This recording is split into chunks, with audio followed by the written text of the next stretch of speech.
저는 이 사복음서 중에서 가장 좀 신경이 쓰이고 좀 관심을 가져야 하고, 그다음에 이 말씀을 준비하는데 많은 시간이 들어가는 말씀은 저는 요한복음입니다.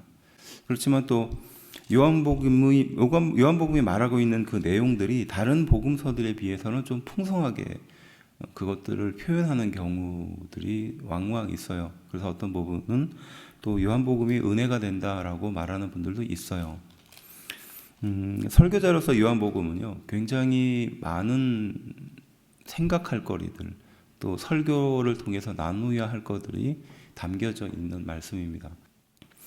그래서 요한복음은 그런 면에서는 굉장히 부담스러운 설교이나 또 이 주제들이나 이 부분들이 가지고 있는 깊은 영적인 의미나 또 당시에 이것이 쓰여졌을 때 우리에게 주었던 그 의미들을 되새겨보면 훨씬 더, 굳이 이렇게 비교하기는 어렵지만 훨씬 더 강력한 메시지들이 숨겨져 있는 경우가 많습니다. 그래서 그냥 눈으로 한번 쭉 읽어 들어가야 할 그 성경이라기보다는 우리가 계시록을 읽을 때 그냥 범상치 않게 읽잖아요. 여러분들 계시록 읽을 때 그냥 눈으로 한번 쭉 읽고 이렇지 않죠. 그 말 자체가 어렵잖아요. 그런데 이 계시록을 쓴 사람이 바로 요한복음을 썼거든요. 그래서 굉장히 깊은 내용들과 굉장히 비유와 상징들이 많이 들어가 있습니다. 그래서 어떤 주석가는 이 요한복음 1장의 10절을 평생 연구하고 주석을 했어요.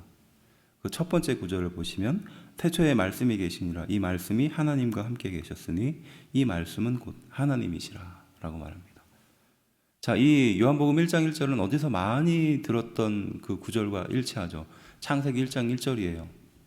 창세기 1장 1절을 제가 읽어드릴게요. 태초에 하나님이 천지를 창조하시니라. 땅이 혼돈하고 공허하여 흑암이 깊음 위에 있고 하나님의 영은 수면 위에 운행하시니라 라는 이 창세기 1장 1절과 구조가 비슷해요. 태초에 말씀이 계셨다는 거예요. 태초에 하나님이 천지를 창조하셨다는 겁니다. 근데 이 구절을 1절부터 딱 읽었는데 태초에 말씀이 계셨다. 그리고 말씀이 하나님과 함께 계셨고 이 말씀은 곧 하나님이라는 겁니다. 자, 이 짧은 세 가지 문장이 싹 들어오나요? 귀에? 머릿속에 이해가 잘 되나요? 안 되죠. 태초에 말씀이 있었어요. 그리고 그 말씀이 하나님과 함께 계셨습니다. 그리고 이 말씀은 곧 하나님이라는 겁니다. 우리가 듣고 읽고 보는 묵상하는 그 말씀이 계셨고 태초부터, 그러니까 세상의 시작부터 계셨고 이 말씀이 하나님과 함께 계셨다는 겁니다. 그래서 우리는 이 말씀이라는 것이 뭔가 규정되지 않고 잡히지 않고 손에 어떻게 쥐어지지 않는 그것이라고 생각하잖아요. 그러니까 되게 추상적이에요. 말씀이 천지를 창조하기 전부터 있었고 그 다음에 그 말씀이 하나님하고 함께 있었으며 이 말씀은 곧 하나님이라는 겁니다. 그러면 우리가 알고 있는 삼위일체 하나님은 또 어떻게 되는 것이며 이 말씀은 또 뭐란 얘기인가 라는 의문이 드는 구절이죠. 이러니까 항상 난관에 부딪히는 거예요. 이 성경, 특별히 요한복음이 담고 있는 이 언어들이 이렇게 구성이 되어 있다 보니까 이 구절만 봐서는 쉽게 잘 와닿지 않거든요. 그렇다면 이 말씀에다가 예수님을 넣어서 한번 읽어봅시다. 한번 읽어볼까요? 태초에 말씀에서 태초에 예수님이라고 한번 읽어봅시다. 시작. 태초에 예수님이 계시니라. 이 예수님이 하나님과 함께 계셨으니 이 예수님은 곧 하나님이시라. 네. 그러면 좀 이해가 되시나요? 귀에 들어오죠? 말씀이라는 말은 로고스입니다. 근데 로고스는 요한복음에만 독특하게 사용하는 언어예요. 그 요한이 많이 사용한 언어인데 이 말씀, 그럼 우리가 알고 있는 익히 알고 있는 그 말씀과 요한복음이 말하고 있는 말씀은 조금 다른 차원에서 이야기하는 겁니다. 왜냐하면 당시에 이 요한복음이 쓰여진 환경이 있었습니다. 그래서 그 환경 때문에 독특하게 이 언어들을 사용해요. 그래서 그냥 사용하는 말이 아니라 독특하게 조직된 언어들을 가지고 이 말씀에 대해서 변증하는 내용이에요. 제가 대학교 1학년 때 철학 수업을 처음 들었습니다. 중고등학교 때 그 윤리나 철학이나 그 비슷한 것들을 한번 대하잖아요. 근데 대학교에 올라가서 철학이라는 첫 과목을 들었는데요. 모르겠는 거예요. 그게 무슨 말인지. 제가 제일 이해가 안 됐던 구절이 아주 쉬운 말이었는데 당시에는 근데 저희는 굉장히 어려운 말이라고 받아들여졌던 말입니다. 변증법적 유물론이라는 거예요. 말만 들어도 막 머리가 지끈지끈하죠. 변증법에 대해서 이해를 해야 되고 유물론에 대해서 이해를 해야 되는데, 변증법은 우리가 상식적으로 이해할 수 있잖아요. 근데 유물론이 뭐냐라는, 이 유물론이라는 한 단어 때문에 한 학기 내내 책을 몇 권을 읽었는지 몰라요. 그리고 또 이 두 단어가 합해졌어요. 변증법적 유물론이라고 하니까 이게 또 다른 말이 되는 거예요. 요한복음이 대표적으로 그런 내용들이 많이 담겨 있습니다. 그래서 그런 부분을 좀 더 풍성하게 이해하려고 노력을 하면 이 말씀의 의미가 조금 더 선명하게 와닿아요. 당시에 어떤 일이 있었냐면요, 구약을 부정하는 신흥 종교가 나타났다. 그게 바로 예수님을 믿는 종교다. 당시에 퍼져 있던 소문이었습니다. 구약, 그러니까 유대인들이 믿고 있는 그 구약의 말씀을 다 부정해버리고 예수님의 말씀만, 그러니까 떠돌아다니는 말씀, 그것을 기록하거나 들었던 사람들이 모여서 교회, 그러니까 신흥 종교를 창조했는데 그게 바로 이 그리스도교다. 당시에 그 교회를 바라보는 시각이었어요. 그리고 또 어떤 시각이 있었느냐 하면, 헬라의 사상, 이방인들이 철저하게 많이 살고 있었던 지역, 그러니까 우리가 지금 앞서 제가 말했던 철학이죠. 생각이나 사유를 종합시켜가지고 함축해가지고 그 만들었던 사람들이잖아요. 그래서 그런 사람들이 많이 살고 있었던 지역에 하나님의 복음을 전하고 또 그 사람들이 하고 있는 말들을 변증, 그러니까 보호하기 위해서, 적극적으로 우리를 설명하기 위해서 쓰여졌던 성경이라는 겁니다. 그게 요한복음이에요. 그러니까 당시의 상황들을 좀 고려해 보면 요한복음이 나타나게 된, 쓰여지게 된 이유가 있다는 것을 알게 되는 거죠. 그래서 주님이 사랑하시는 제자, 그러니까 세례 요한의 제자였던 바로 요한이 이 요한복음을 썼습니다. 그래서 요한복음에 사랑하는 제자, 사랑하는 제자라는 말이 반복되어 있어요. 그거는 이 요한복음을 쓴 자기 자신, 그러니까 예수님의 제자였지만 그 전에 세례 요한의 제자였던 바로 이 요한이라는 인물이 자기 자신을 지칭할 때 썼었던 말입니다. 그리고 초대교회 설립의 핵심 인물이었죠. 그다음 말년에는 반모섬에 유배돼서 그때 썼었던 성경이 요한계시록입니다. 그리고 철학과 종교 철학으로부터 지켜야 될 교회의 상황들을 변호해야 되고 지켜야 될 그런 상황에서 이 예수님의 복음, 예수님께서 이 세상에 오셔서 우리 그리스도인으로서 어떻게 살아야 하는지, 또 어떠한 기준을 갖고 이 세상의 세찬 풍파에 맞서서 살아야 되는지에 대해서 변증하듯이, 보호하듯이 썼었던 글입니다. 그리고 특별한 구성보다는 예수님이 공생애 때 어떤 사건을 중심으로 말씀하셨는지 사건을 중심으로 이렇게 모여 있어요. 그래서 다른 성경들은 어떤 의미를 위주로 묶여 있는 경우도 있거든요. 가령 사랑이면 사랑, 아니면은 뭐 이웃에 대한 관심이면 관심, 뭐 이런 식으로 큰 의미로 묶여 있는 성경도 있고요. 지금 이 특별히 요한복음은 공생애의 사건을 중심으로 쓰여졌던 겁니다. 그래서 방금 보았듯이 태초에 말씀이 계시냐라는 이 첫 구절은 그리스도인에게서는 굉장히 큰 의미를 줄 구절이기도 합니다. 왜 그럴까요? 구약 성경에 있어서의 태초에 말씀이 있었다, 태초에 하나님께서 천지를 창조했다라는 이 당연한 구절, 유대인들이 읽었던 그 첫 번째 구절이 바로 하나님께서 천지를 창조하는 것으로부터 시작되었고, 그 이후에 유대인들, 그러니까 하나님의 거룩한 백성이 나고 자라고 세상에 충만하게 되었다라는 이 첫 시작, 첫 전제를 어떻게 무너뜨리느냐. 물론 무너뜨릴 것들은 아닙니다. 하지만 그렇게 믿고 있고 그렇게 신뢰하고 있던 유대인들에게 그렇게 세상을 창조하신 하나님 옆에 누가 있었다? 예수님이 있었다는 거예요. 그래서 태초에 말씀이 계셨다, 태초에 예수님이 계셨다라는 거예요. 그리고 그 예수님은 어떻게? 하나님과 함께 있었다는 겁니다.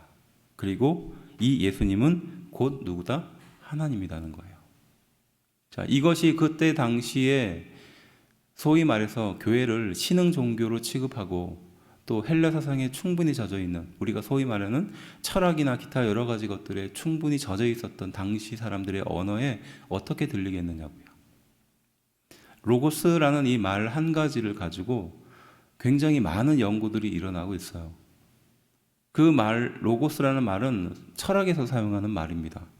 그렇지만 그 로고스를 그대로 가지고 와서 말씀에다가 적용을 시켰어요. 왜냐하면 당시의 사람들이 이 로고스라는 말에 익숙해져 있었기 때문이라는 겁니다.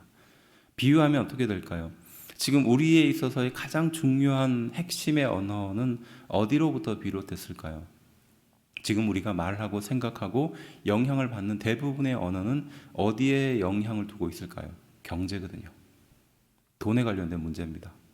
그러니까 내가 지금 쓰고 있는 언어들, 내가 지금 사용하고 있는 대부분의 언어가 경제와 밀접하게 연관되어 있어요. 바꿔서 말하면 우리는 물질에 충분히 노출되어 있고 그 물질을 중심으로 생각하게끔 되어 있거든요. 교육 자체가 그렇습니다. 교육의 구조 자체가 지금 우리가 받고 있는 공립교육 자체가 그때부터 시작된 거예요. 그렇다면 우리가 설교를 할 때나 아니면 말씀을 나눌 때 경제적인 언어를 사용해서 접근한다면 조금 더 명쾌해지겠죠. 그것과 마찬가지라는 겁니다. 당시 사람들에게 있어서는 경제도 굉장히 중요했지만 더 중요한 것이 있었어요. 무엇이었냐? 철학이었습니다. 무슨 생각을 하고 살아가느냐, 그리고 이 한 번뿐인 인생을 어떠한 마음의 상태를 가지고 살아가느냐가 굉장히 중요한 관심사였거든요. 그에 따라서 행복도 있고 불행도 있었습니다. 이것이 나오게 된 계기가 있어요. 계층이 존재했기 때문에 그렇거든요. 지금 우리야 높은 사람과 낮은 사람이 언제든지 바뀔 수 있고 또 누구나 평등하다라는 이 민주사회를 살고 있지만 당시로서는 귀족은 한 번 귀족이면 끝까지 귀족이거든요. 노예는 한 번 노예면 끝까지 노예입니다. 근데 그 노예가 귀족으로 올라가기 위해서는 정말 몇만 대 1의 경쟁률을 뚫고 올라가게끔 되어 있었잖아요. 사회 구조가. 그러니까 이 귀족이나 높은 사람들이 향유하는 문화 자체가 먹고 사는 문제가 아니었거든요. 경제적인 문제가 아니었어요. 그래서 우리가 잘 알고 있는 의사, 그리고 우리가 너무나 잘 알고 있는 이 돈에 관련된 은행가라든지 이런 사람들이 지금 현대 사회에 있어서는 굉장히 높은 위치에 있잖아요. 근데 당시 사회에서는 이런 사람들은 상대적으로 낮은 위치에 있었습니다. 그렇죠. 그래서 예전에 의사는 우리가 잘 알듯이 이발소에서부터 시작됐거든요. 그래서 도축으로부터 시작됐어요. 동물의 그 몸을 이렇게 분해하는 그 사람이 의사를 겸직했었거든요. 경제도 마찬가지입니다. 수학자도 마찬가지예요. 우리가 지금 중요하게 여기는 수학자들도요, 사실은 철학자보다는 많은 단계 밑에 있었어요. 그러다 보니까 이런 일이 생겨났던 겁니다. 그래서 높은 위치에 있는 사람들은 자신이 가지고 있는 최고의 구별되는 점과 향유할 수 있는 문화가 무엇이었냐? 철학이었어요. 지금 노예와 우리의 결정적인 차이는 철학이 있느냐 없느냐의 차이로 구분이 됐다라고도 말해도 과언이 아니었다는 것입니다. 그래서 그렇게 쓰여진 언어, 그렇게 사람들에게 익숙해져 있던 그 언어를 이 요한은 그대로 가지고 와서 하나님의 말씀으로 설명하고 변증했다는 거예요. 근데 이게 왜 이렇게 중요하냐? 제가 이 부분에 왜 이렇게 많은 시간을 할애해서 요한복음을 읽고 같이 이 부분을 묵상하게 되느냐? 당시 소중했던 가치가 지금 우리의 가치와 비견할 수 있기 때문이에요. 지금 함께 읽은 말씀, 나다나엘이라는 이 한 인물이 그렇기 때문이라는 겁니다. 이 나다나엘은 어떤 신화적인 인물이 아니라 예수님을 믿었던 사람이에요. 그리고 예수님의 제자였던 사람입니다. 12제자 중에 한 명이었거든요. 근데 그 나다나엘이 예수님을 만나게 되는 과정이 그렇잖아요. 저 어느 곳에서 그 메시아를 간절히 기다렸던 사람이 그 친구를 통해서 메시아가 왔다는 이야기를 듣습니다. 근데 대뜸 그 이야기를 듣고 하는 말이 무엇이냐? 나사렛의 선한 인물이 어떻게 나올 수 있겠느냐? 이거였거든요. 그 사람의 생각이었습니다. 그리고 철저히 메시아를 기다린다라는 뜻에서 무화과 나무 아래에서 기다렸거든요. 그 무화과 나무라는 것은 천국에 이르기 전에 하나님의 거룩한 백성이 얻게 되는, 어떻게 보면 그 굉장히 편안하고 좋고 은혜를 끼쳐지는 그런 장소였거든요. 거기에서 메시아를 묵상했었던 그 나다나엘이 예수님을 만나게 되는 그 기막힌 과정을 통해서 예수님은 결국 무엇이라고 말하면 50절에 이보다 더 큰 것을 보게 될 것이다. 그리고 하늘이 열리고 하나님의 사람들이 인자 위에 오르락내리락 하는 것을 보리라 라고 말하거든요. 자, 이게 뭐냐 하면요, 당시에 나다나엘이 이러한 생각에 충분히 젖어서 살았었던 거예요. 메시아를 간절히 기다렸던 겁니다. 그리고 무화과 나무 아래서 그것을 간절히 기다렸어요. 그 누구보다도 우리 예수님이 잘 알고 계셨거든요. 바로 그 예수님은 구약의 말씀을 사용해서 나다나엘에게 설명해 주는 거예요. 네가 생각하는 것, 네가 기다리는 것, 네가 이해하는 것보다 훨씬 더 큰 은혜가 내게 임할 것이고, 그것은 어떤 언어를 사용했다? 바로 구약의 언어를 사용했다는 거예요. 제가 지금까지 설명한 것과 나다나엘에게 설명한 말이 어느 정도 좀 일치하는 점을 찾아볼 수 있죠. 예수님께서는 지금 현재 우리가 살고 있는 그 삶의 관심에 대해서도 동일하게 관심을 갖고 있다는 뜻이에요. 내가 어디에 묻어 살고 있는지, 어디에 관심을 갖고 있는지, 어떤 곳에 큰 영향을 받고 있는지 그 누구보다도 예수님은 잘 알고 있다는 겁니다. 바로 그 예수님이 우리의 삶의 현장에 찾아와서 지금 나에게 말씀하고 계신다는 거예요. 그게 무엇이다? 복음이라는 것이에요. 멀리 있는 것이 아니라 어떤 굉장한 철학이나 굉장히 어떤 포장된 말이 아니라 내가 가장 관심 가져 하고 내가 가장 소중하게 여기는 그 어떠한 가치를 우리 예수님께서 동일하게 바라고 계신다는 것이에요. 믿으십니까? 우리는 고귀하고 우리는 순결하다고 생각하는 그 가치, 그것이 당시 사람들에게는 철학이었어요. 그리고 그게 당시의 유대인들에게는 하나님의 말씀 그리고 메시아를 기다리는 것이었습니다. 예수님께서는 그 두 가지 관심을 동일하게 똑같이 관심 가져주시고 그렇게 접근하셨다는 거예요. 요한복음의 첫 시작 1장은 결국 우리에게 주시는 말씀의 은혜는 하나님은 우리의 삶의 현장에 직접적으로 관심을 갖고 계신다는 거예요. 믿으십니까? 그리고 내가 가장 예민하게 생각하는 언어, 내가 가장 소중하게 생각하는 언어, 바로 그 언어를 예수님은 사용하신다는 것이에요. 우리는 이 말씀을 통해서 하나님이 우리 인생에 얼마나 깊은 관심을 갖고 계시는지 또 찾아와서 말씀하고 싶어 하시는지를 알게 되는 줄로 믿습니다.